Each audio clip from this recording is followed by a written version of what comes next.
This is a show about facing fear, unlocking courage, and taking action. Courage isn't necessarily a daunting thing. It's going to give you more purpose. It's going to give you more drive. It feels like making a courageous decision is going to get you closer to who you aspire to be. It's knowledge plus faith plus action equals courage.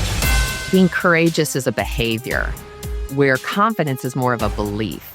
I could be confident and still not be courageous. Like, I'm confident of some things that I can do that I still haven't done. Courage is just doing it with or without the confidence.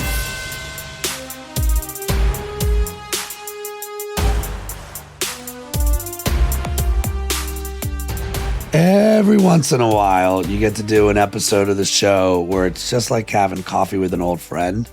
And I mean, let's be real, like that's kind of what we do anyway on a regular basis, except my guests and I almost feel uncomfortable having coffee with you, knowing you're 8 miles down the road or 8 minutes down the road, and I'm not in your house. This is so weird to have you like, there's a screen between us here. I agree. Come on over. All right. Yeah. Well, this ends the podcast, folks. I'm going over to Miss Carlson's house. What are you drinking this morning? You going iced coffee? No, me, always black. It's just, I love the heat. So I have to have my Yeti to keep it hot so I don't have to microwave it every 30 seconds. All right, Colette, let me start with a compliment. And I think you probably now know me well enough to know what might be coming, because that's what we do, is try to anticipate a little bit. But there's a lot of people that I've met who find themselves taking stages. And in my opinion, and this is not to knock the industry, it's just a lot of people that can talk theory and they know the stats and they know the facts. But when it comes to actually like listening and, oh, there's the problem, right? And then not only spotting the problem, but being able to think on your feet and come back with a solution, and it's not reckless.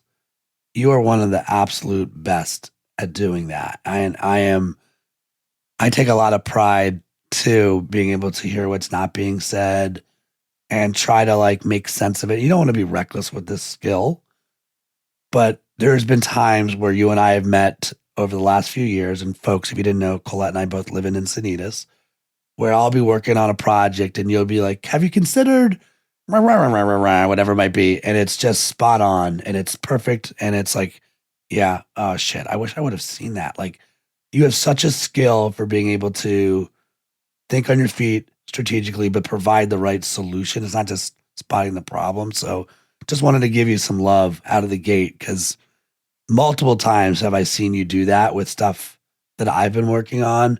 And I so appreciate it. But I appreciate the skill more than the selfish ability to be like, oh, can I use that actually? You know, like, so thank you. Thank you for having that super skill. Do you see that in yourself? Oh, I think that there's, the extremes we always feel. 1 minute I recognize it, the next I'm an imposter. There's always a balance, I think, when you're someone who has such a love of learning and a desire to support and serve, help others.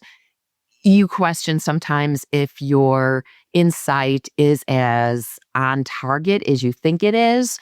And other times, it's dead on target, so it's just that balance of continue. I think part of it is I'm really a lifelong learner. I'm constantly reading and learning and growing, and I believe I don't have the answer yet. And that desire to consistently seek out new information reinforces what I know. Case example. I've been going through my office. It may look clean looking your direction, but you should see it the other direction. Touching on content and notes I've had for, a couple of decades or more since I've been doing this. And articles I saved because I thought it was just the holy grail of information. And what surprised me the most in the last few days I've been doing this is how nothing has changed. Wow. Okay. Everything has changed. But when it comes to the core tenets of what makes a great leader, a great human, a great listener, a great advisor, a great mentor, whatever. It is still all the same material. You may have different information layered into it, but at its core, it hasn't changed at all. I mean, you're bringing a lot of peace to my ears because, I mean, maybe this is why we get along. Like, I feel similar to you. You always worry, or you have to keep your eyes and ears open on, like, well, what's changing?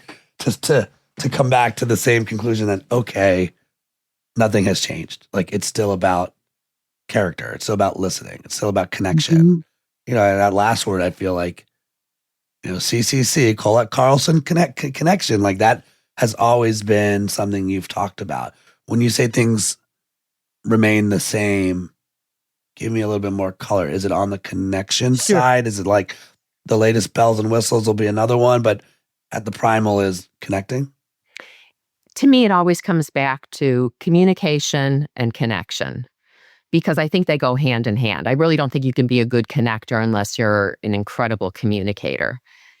And therefore, to me, when you look at everything people are dealing with, so right now, I mean, it's tough to be a leader, right? There's so much uncertainty. You're supposed to get your teams on board with AI, but the teams don't have the clarity around what that really looks like. How much can they use it? Where should they use it?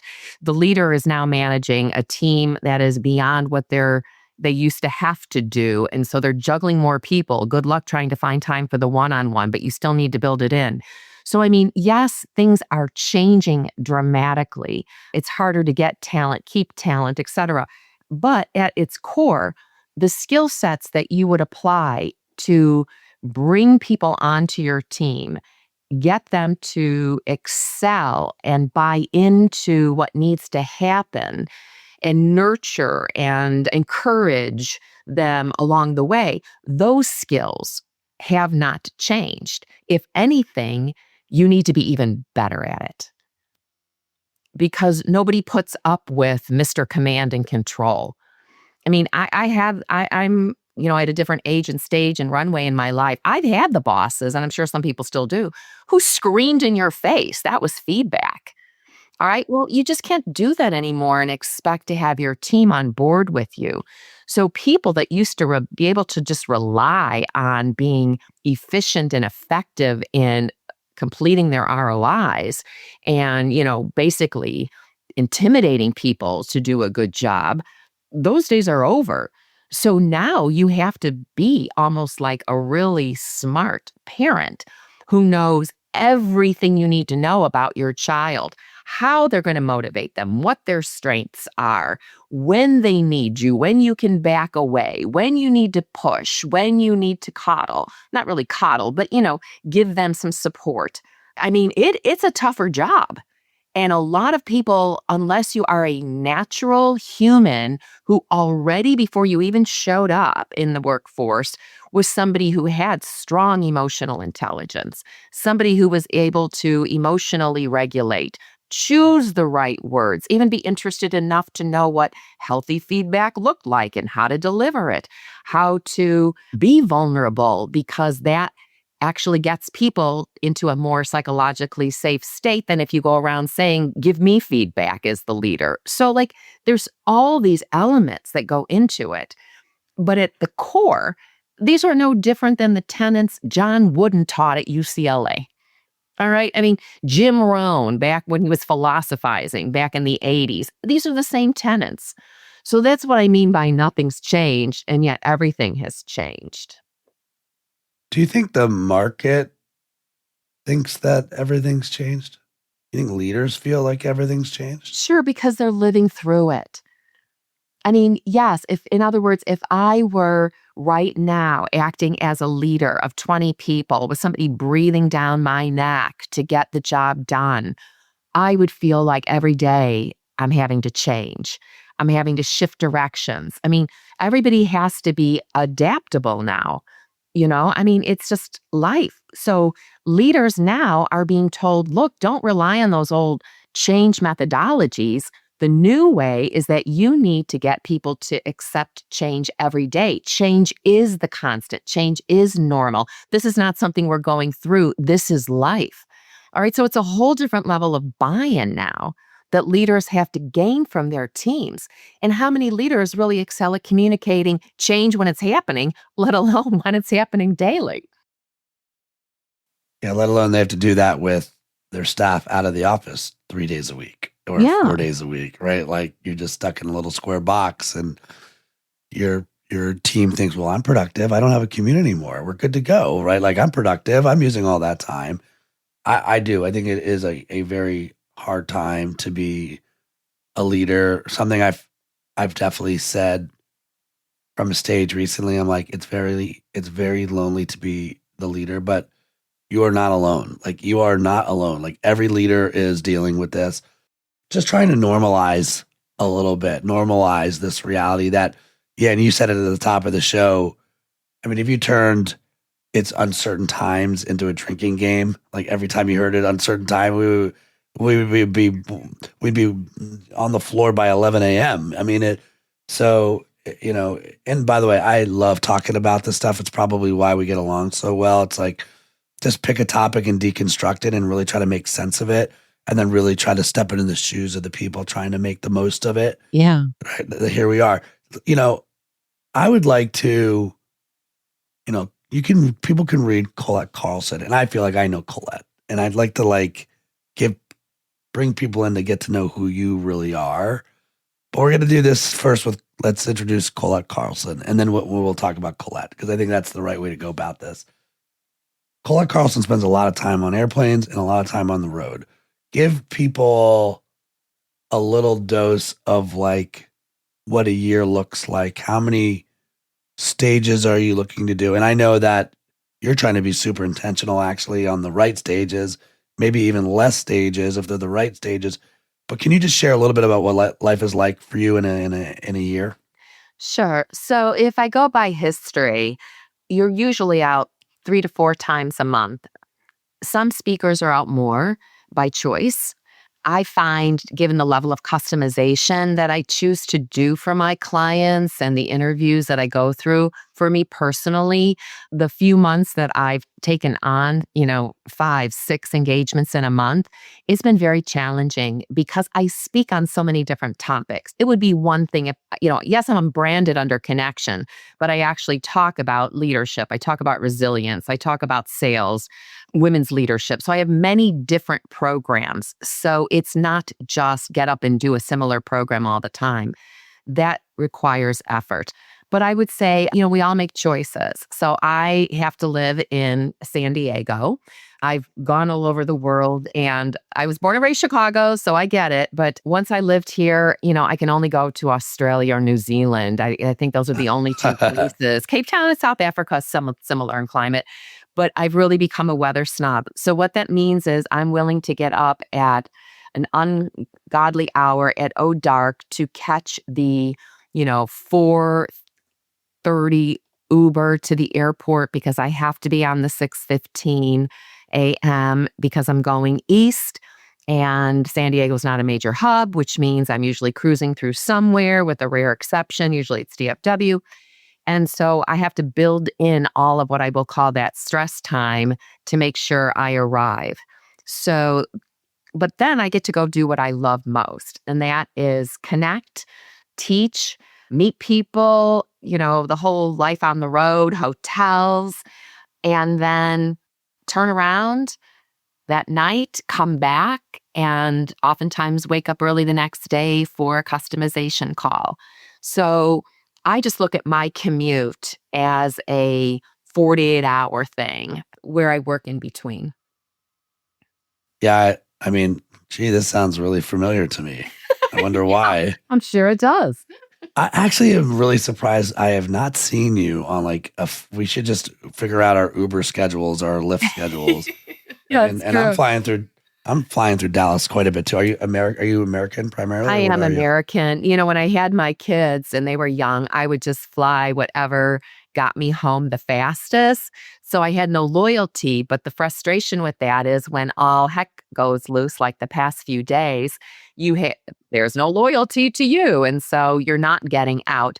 But I did make a conscious decision. We'll see if it is a smart one. This year, I started it in last fall. I am taking nonstops no matter the airline. And I'm not being loyal anymore because honestly, even being loyal, it just doesn't seem to serve me anymore. There's just so many people who, as much as I fly even more. The status. You can be executive platinum pro, which is as high as you can get on American, and you're still at the bottom of the food chain. I am like on a track for 2 million miles for me. And I'm like also I still have my kids here at home. So Yeah. my scheme is very simple. It's like, and I get more work. I'm sure you're the same. I don't know if you're the same as me. I get more work done in the air, actually. Like I've trained myself. I'm amazed of people that are like, I'm watching a movie on a plane. Okay, well, before you go too far, Ryan, I envy you. Memorize the entire way out. I mean, memorize because I've customized so much. I have to memorize.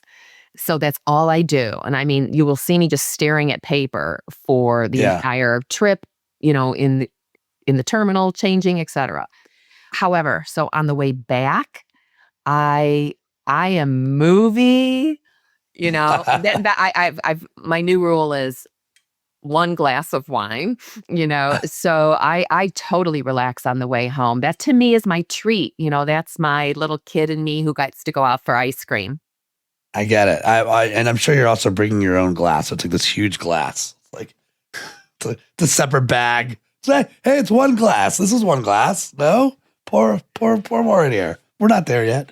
No, that makes a lot of sense. And if anything, it probably just is a tell that I'm not managing my schedule real good because I feel like I'm on to the next thing. And it's not even keynote. We have the whole consulting side of the business. So I feel like there's always something that needs to get done. And I think my family is also at the age where I think I fail at this too, but I'm trying to be more present when I'm here while the kids are at home. So those 3 or 4 precious hours of us basically just hearing them argue back and forth, at least I can help my wife parent in those moments.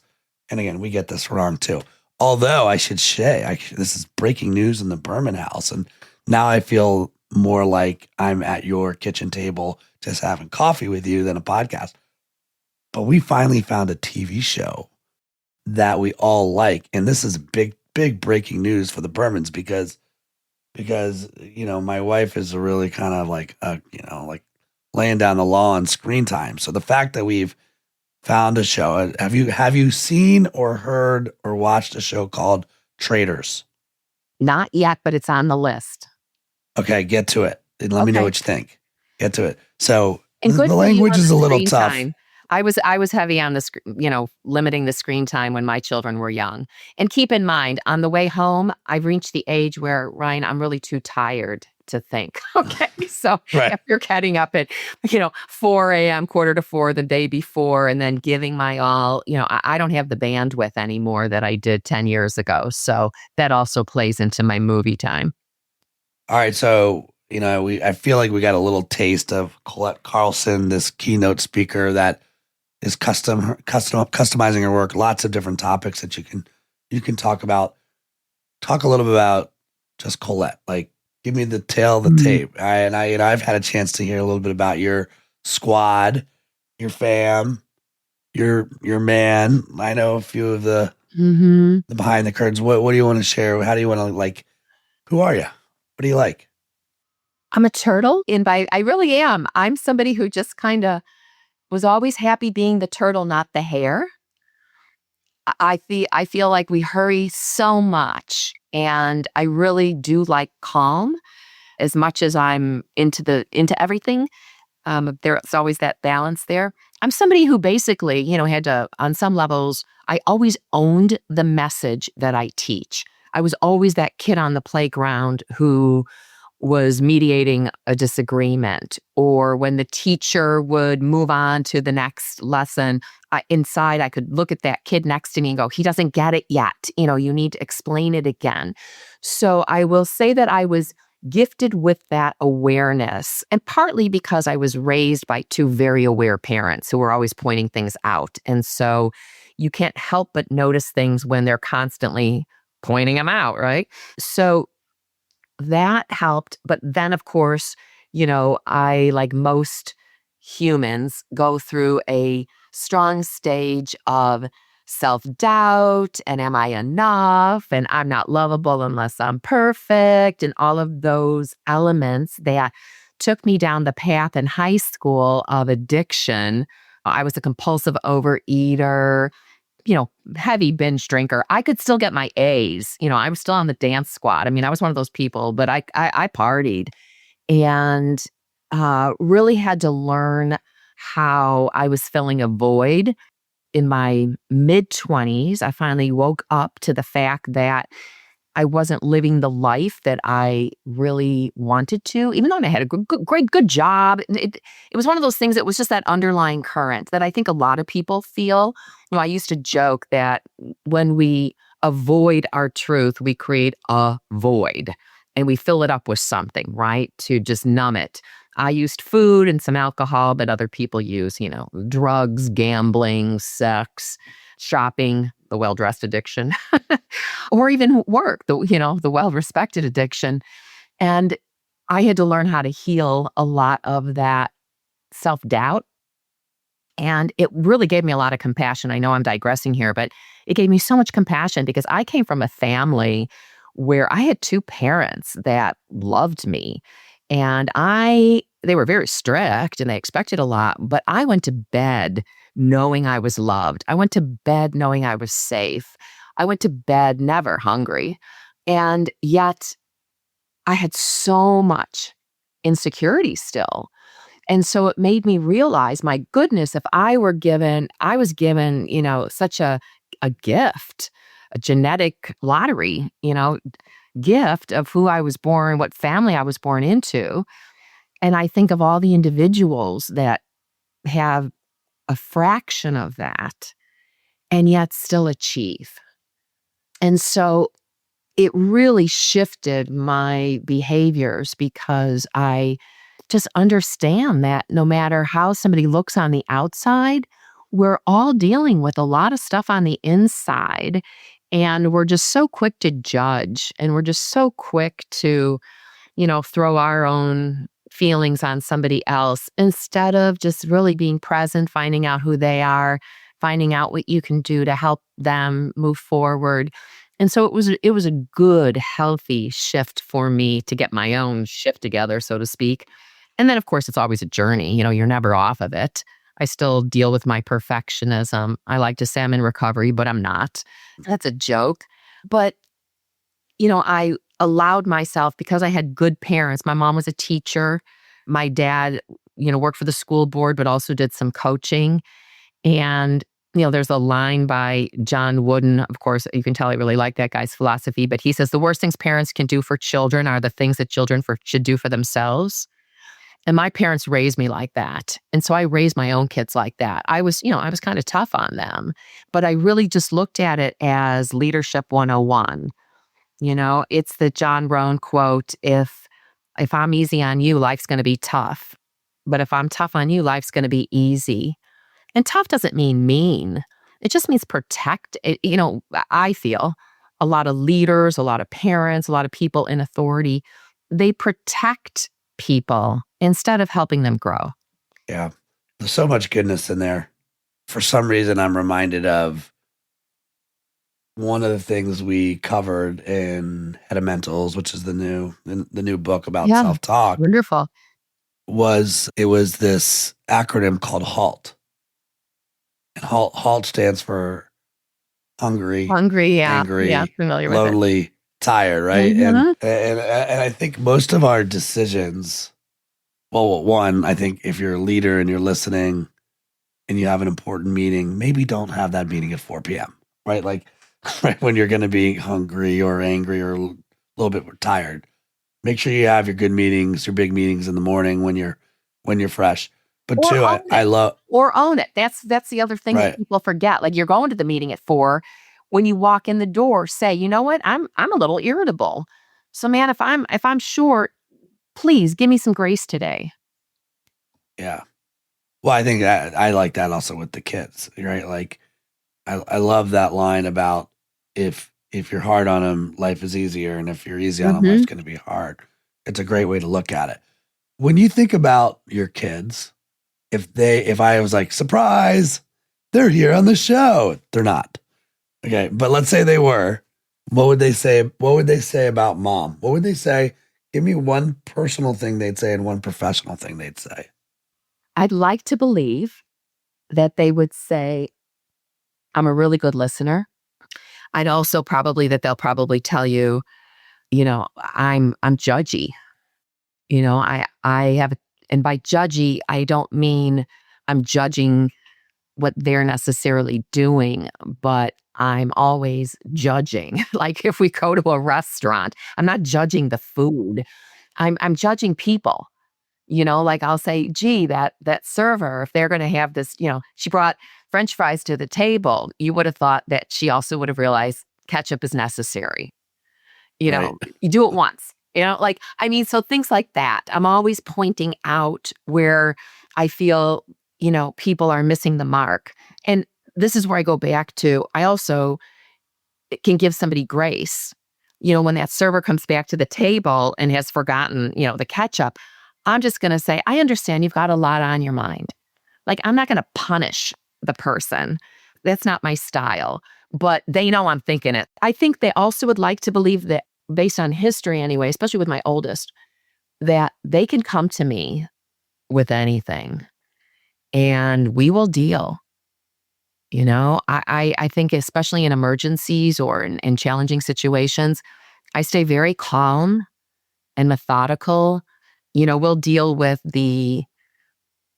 I'm not saying we'll postpone the feelings or whatever, but like if there's something going down, like in high school, let's say, and they call and they're like, okay, we made a bad choice. I'm like outside the cops are raiding the party and I don't know where I am and I need a ride. I'll be like, okay, fine. Go walk yourself. It only happened once, but go walk yourself to the nearest signpost and give me some direction on where you are and we will come.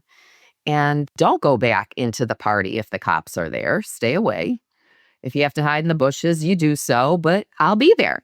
And then when all the drama is over, then I can have my, father's knows best conversation and serious consequences. All right. So this is the Courageous Podcast, and there's no courage without fear. Yeah. Do you still feel fear? Did you ever feel fear? Yeah, I felt fear when I've been attacked physically. I'd say fear is such a strong word. Obviously, I have felt fear throughout my life, but I like to really look at it as more of just discomfort, because there's a difference to me between serious fear, like my life is in danger, and like things I don't want to do because they're going to make me uncomfortable. And I've always been very confident. But what I've recognized is being courageous is a behavior, where confidence is more of a belief. So I could be confident and still not be courageous. Like, I'm confident of some things that I can do that I still haven't done. Courage is just doing it with or without the confidence. So to me, it's just a bigger, better, I love the word. It's to me the word we all need to be more of.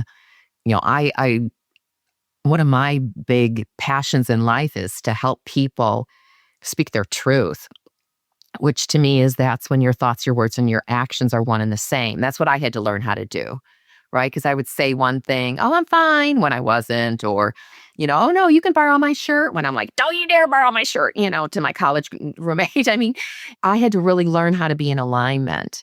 And so that's something that I'm very comfortable with. I have taught myself through massive books and experience how to engage in a challenging conversation and leave people's respect intact, to do it in a way that isn't punishing, but to do it in a way that allows that human being to know what I'm thinking and feeling in that moment and what I would prefer the outcome to be.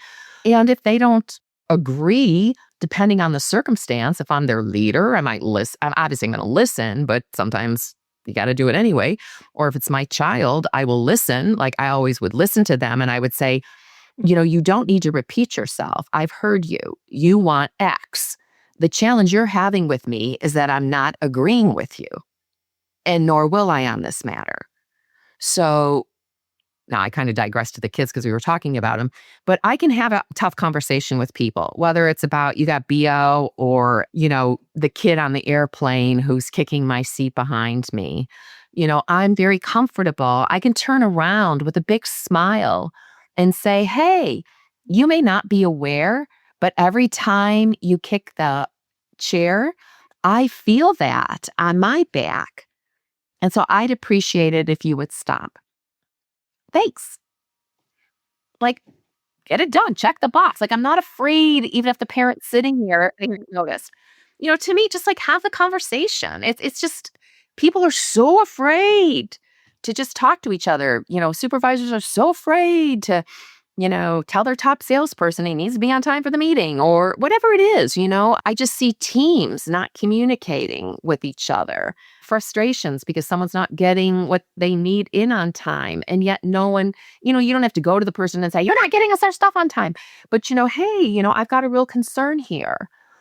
Based on the last couple of projects we're working on, your deliverables have shown up after the due date. Talk to me about that. Hold space for the conversation. But people just won't go there, Yeah. and Well, that's our whole business in some way, right? yeah. And in essence, we're asking, well, where do you need courage the most? Or are we not having the courageous conversation? Do we not know how to have that conversation? Is it decision making, right? It's like we're not making the courageous decision. You know it, you feel it.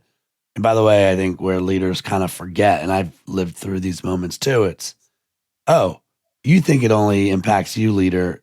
You're being watched by everybody. Yeah. And to your point about awareness and slight judging, right? No, you're being judged by not, inaction is an action. Like you're being judged by not making that call. You don't seem to realize that if you've hired well, that everyone recognizes that you're not making the call on something. And that's incredibly frustrating. Better to make the call and then find out it works, it doesn't, and then move on from that. I got to ask, because you kind of glazed over it. You said you felt fear from physical, physical? Yeah. Are we allowed? I mean, Oh yeah, I mean, it's who knows why, but I was I grew up in the South Side of Chicago. I was that child my mom worked and as a teacher, so she would leave for school before we would, and we were raised to be very self-sufficient. So we knew how to lock the back door that nobody was watching us walk out of by ourselves, and we were taught to go, "Bye, Mom," and pretend somebody was home. I mean, my parents really raised us wisely. But with that said, I was still the little girl in the corner who, because, my brother and sister had already gone down the block and I was dilly-dallying behind or whatever, had the man in the station wagon come up and offer me candy, all right, which I knew not to take. I was walking down an alley shortcut to Girl Scouts and got, chased down and attacked by like an 18-year-old kid, but a Black mother came out and saved me. I was in Girl Scouts going down on the CTA and the doors open and a man tried to pull me off with him. I won't bore you anymore, but like I just had this pattern of, people wanting to get me. And so I learned very early that, I had to be smart, and those were moments to have fear, but I overcame them. And ironically, this continued all through college. And my sister, God love her, she's my truth teller, truth slayer. She turned to me once when the guy's like now following me home from college, and I crossed the street, and he crossed the street, and I crossed the street, and he crossed the street, and I know he was following me. And she's like, when those things happen, you just have to change your energy and be fearless. All right. Instead of like just being aware, like you're playing into it with this energy that you're giving off. And I'm like, okay. So the next time it happened about 3 months later, it's true. I just turned around and like, my brother says, if you're dealing with someone who's crazy, the key is to be crazier. Right. So I just turned around and blasted this human with, I know you're following me, a big, just like swore at them and, just you're a jerk and blah, blah, blah, blah, blah. And turned around and walked home. And here's the irony. Never happened again. They sure These did, stories, these stories, right? I mean, and we remember these moments, and these are but some people never face these fears. And by the way, I can feel like I'm hurt on the inside, even thinking that this was partially a normal and like dumb white man, I could laugh now. And here, Ryan, here's a great point though about what I'll call leadership or parenting. It would be real easy for me as a parent to be paranoid about my two daughters, right? Now, I raised them to be smart, just like my parents raised me to be smart. However, my daughter, when, I helped them get through college, but they had to have spending money. And so I think it was sophomore year in college, my oldest up at NAU in Flagstaff, she got a job at Taco Bell, okay? And she closed out the night shift. This is 2 a.m, right? And my kids didn't go to school with a car. She had to walk a good 1.5 miles back to her apartment. And in the dark, I know some of the woods that were there, I would say things like, I'd prefer you not have that shift. She's like, well, it's the one I like. It's the one it works with, blah, blah, blah. I'm like, okay, be smart. And then let her have that job and do that walk. And she kept it for a couple of years. So this is where we then, that's the whole easy, hard, easy thing, right? Like that's to me, I would never, ever, I want to be careful with this one because no one should ever have to deal with physical or feeling abuse or followed or any of that. Those are realities that you've lived. I never had to face that. My hard was stuff I love, like being in New York City in my 20s, right? Knowing, and you had to be street smart. You couldn't be stupid. You had to I didn't really have any real responsibility other than get to work, stay at work, learn from people at work, deliver, maybe eat, although I'm not sure if that was needed, get home and repeat and do that. And that was an amazing, I would never, ever replace any of those moments. Again, not even remotely comparing them to your stories or your daughter at 2 a.m. walking home. But those moments, it is true. The old, if you can make it here, you can make it anywhere. Anyone who goes through anything hard, then you come out to San Diego. And I'm not saying San Diego is easy because it's expensive here. Waking up at 4:30 isn't fun to go to the airport. Yeah. But I wouldn't change any of it. I personally wouldn't change any of my story. Good days, bad days, hard days has made me who I am. Yeah. What would you... We're going to play. We got 3 questions left for you. 2 are time machine questions. So let's say we could take a time machine backwards. Where would you go? Would you change something or relive something? I would love to plant a seed in my brain during those tumultuous, preteen years that I didn't have to be anyone but myself. And that was enough. And if I just owned that, the rest of my life was going to be wonderful. But we grow through our pain. So, who's to say? If I could relive something, I'd go back to college in a heartbeat. That was a blast. I mean, that's what I love to do most. Brain candy, be social. What more could you ask for? Go back to college now. You can still do that. It's not the same. You have to be that age and that stage to really maximize those moments. But I loved college. I cried when I had to graduate, because I knew I had to grow up. Just like I cried when I got pregnant. It wasn't that I didn't want a baby. It's just that I knew I had to grow up. Right. And I love to have fun. Just like I think most people do. I wasn't one of those people who was so driven that I would give up my fun.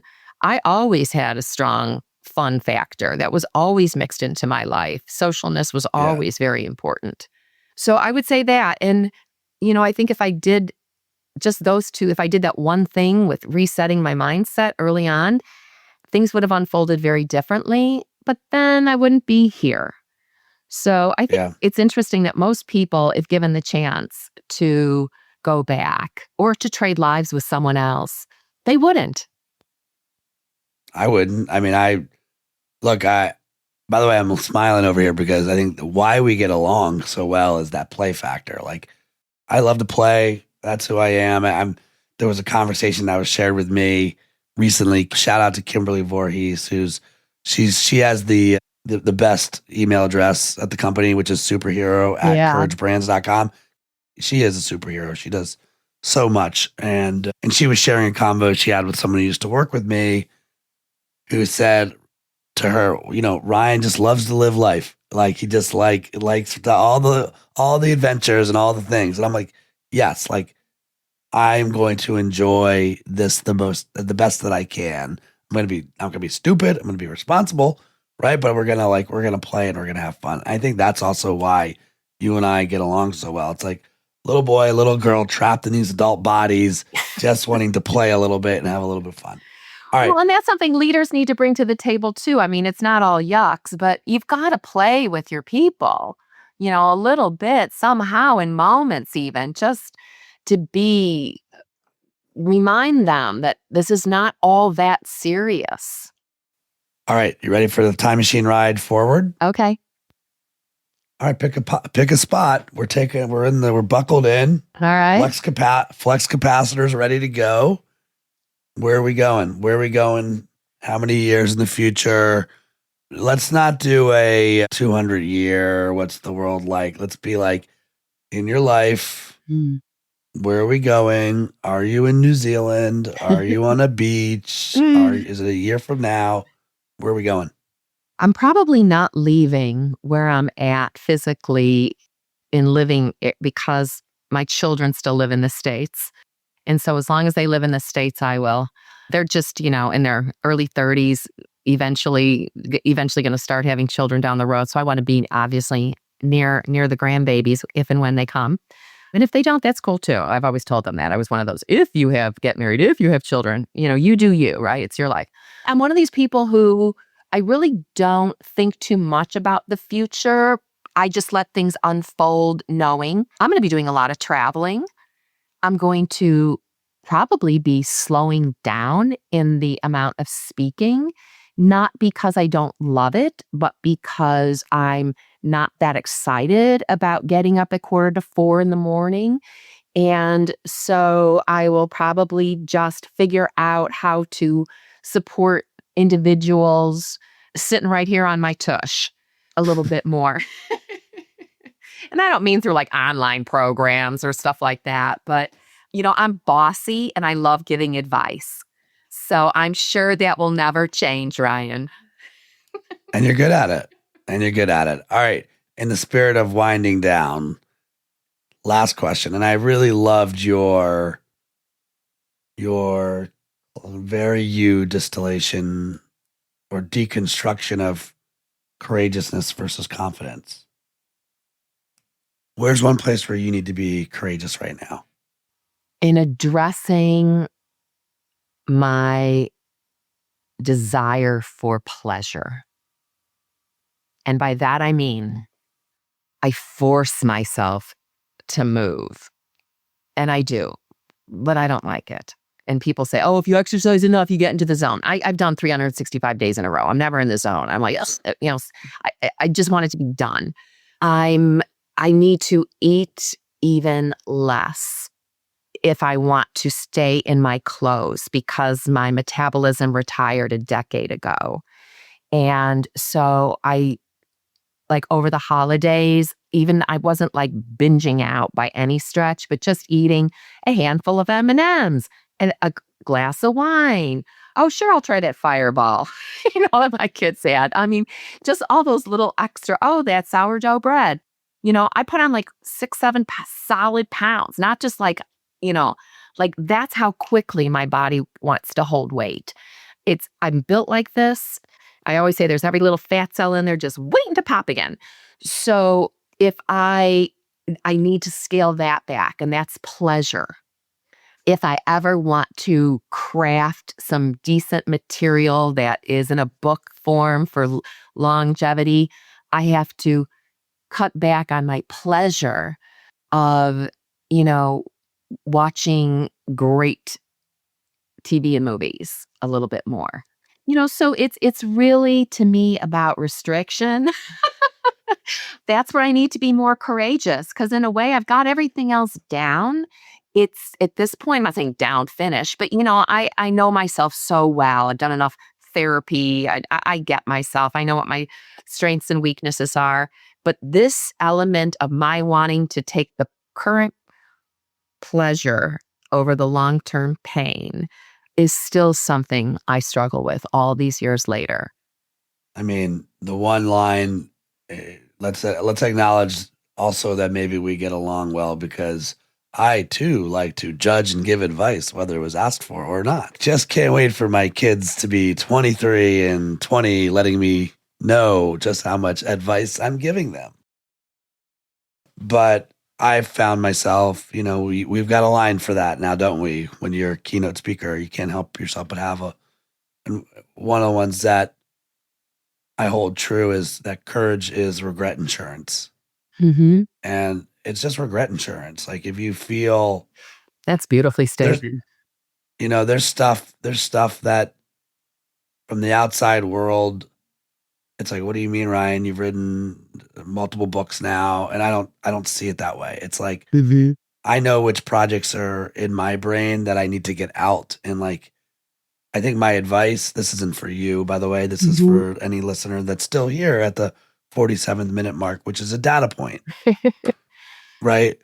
If you wake up many mornings still thinking about the thing you want to put on paper or the speech you want to give, then I think that is a tell that you should get it out of your brain. Easy said than done, right? Because there's other pleasure opportunities like watching movies and binge watching this or whatever you're doing. Same thing. There's 3 movie scripts that I need to write in this lifetime. There's other shit I still need to do. I feel like I need to do just to. It's almost like the parenting comment, even because your company is I'm a parent of my company. That I need to do, but I know in my heart I still need to do that. That'll be my regret insurance. And if I don't put a story out, I'm reminded of, I had the Meg Lefauve, who is one of the writers of Inside Out, on the podcast a couple months ago. And she's like, I know you're going to tell me this is woo-woo, Ryan, but I believe that like if characters in movies, life and death depends on me writing them into existence. Like they will die in my head, and then that also backs me up creatively, and the flow doesn't come out. So like, it's on me to get it out. Like I'm like, oh shoot, the universe brought this guest here to remind me of this. And so, hey, I know I'm going to see you soon at a coffee table near us, and we'll keep doing our jam session. But I love your style. I love your honesty. It would be fun to come see you do you live. And actually, what's really crazy? One of the things I'm most mad about, and I'm just connecting the dots now, is that I could have seen you keynote. Yeah, but you didn't come. And I blew it. But I don't think it was even personal. It was you had things to do. I didn't even connect it, and we didn't even know each other then. No. It was just like, well, that was why it didn't happen, because we didn't know each other. But you know what? I'm going to say one thing before we sign off, this point counterpoint. This is what I struggle with, and I mean this. I agree on your philosophy about, being courageous, insurance regret. But this is where I also overthink, and I think, is it really what some of the things I talked about, like this, putting this book together, whatever, is that really regret? Would that be regret? Or am I just, again, raising the bar on myself because that's what I've been patterned to do since birth? My mother, what's next? What's next? What's next? So is what's next really mine, or is it not? And will I really have regret. So these are the elements I probably will never have an answer for. And so unless I just make a choice, it won't happen. Or make a choice, it will, one way or the other. Well, first I get to Colette, which I'm really excited about doing. So I'll get to this. Will be a slight cliffhanger because I'll get there. Well, also, I mean, look, my experience on any long form story journey that I've been on, it's less even about what I thought about it going in and more about questions that were answered along the way. Like as a lifelong learner, which you are, right? Like once you get into it, it's going to drive you mad and you're going to learn so much more than you ever thought you wanted to about yourself, audience, all the things. Like I didn't come up with this line. I write so I can think what I know. I mean, come on. How beautiful is that? Yeah. Here's my Colette moment. And by the way, I'm telling you folks, you deserve all the props in the world. On Head of Mentals, my original subhead with my partners was how leaders can defeat negative self-talk. And I remember coming to your house and showing you the book, early copy. I know, what a jerk. I have it right here, right? Like, you haven't done this, Colin. I'm going to hold up my, right? Wait, I have an old one around here somewhere. I never put the ISBN number on, but yeah, go ahead. Okay. What a jerk, right? And I'm sitting with you and you're like, oh, no. How leaders can crack negative self-talk is what you came back with. Okay, but I didn't say no. I'd like to think that. No, in my head, that was what I heard in my head. In a very graceful way. No, Are you did. open to feedback? Has this gone to print yet? Oh, was I kicking your chair on the plane, Colette? Thank you so much, right? And I was like, yes. And that's what I mean by you have the ability to like not just listen, but then decipher and put it in play. And it's like, thank goodness you changed the whole hypotheses of the book. And I was in LA last week presenting we had a flawed hypothesis, and which maybe we don't get there if you and I don't have that chat and you don't serve up, we have an egg for a title and it's all about cracking self-talk. It's like, there you go, connecting the dots. All right, here's my Colette. Maybe the book, your mother would love this, is not what's next, it's what's now. Now, again, she's nodding and doing this thing. And by the way, I'm not saying that you were saying your book was about what's next. But I like about the power of being present and being in the now, giving yourself the ability to listen and pay attention and stay focused in the moment. I think too many people are so afraid. They're thinking about fictitious stuff that's 10 years, 3 years. They're losing focus and they're losing sight on the things they need to do right now. And, your tortoise versus the hare story is another reason to just stay in the present moment and be in the now. Again, I don't know if there's something there. And I wasn't saying your book title was What's Next. I just heard your mom No, I understand. I always love food for thought. I do. It's to me, that's just brain candy. Notice how much I talk in food, candy. You do serve a mean coffee too. I want to give you credit on that. I know that's not food, but that's still in the sibling to food. That's because all right, Colette. Good black. Anyway, such a pleasure. Goes by too fast. Thank you so much. It always does. Yeah, it's a quick blink. And again, where do you want to send people to learn more about you? ColetteCarlson.com. 1 L, 2 T's. All right, folks, you heard it here. I'll see you soon over coffee. Thanks for tuning in to this episode of the Courageous Podcast. If you enjoy the show, don't forget to rate and review us on Apple Podcasts so more people can find us. See you again next week.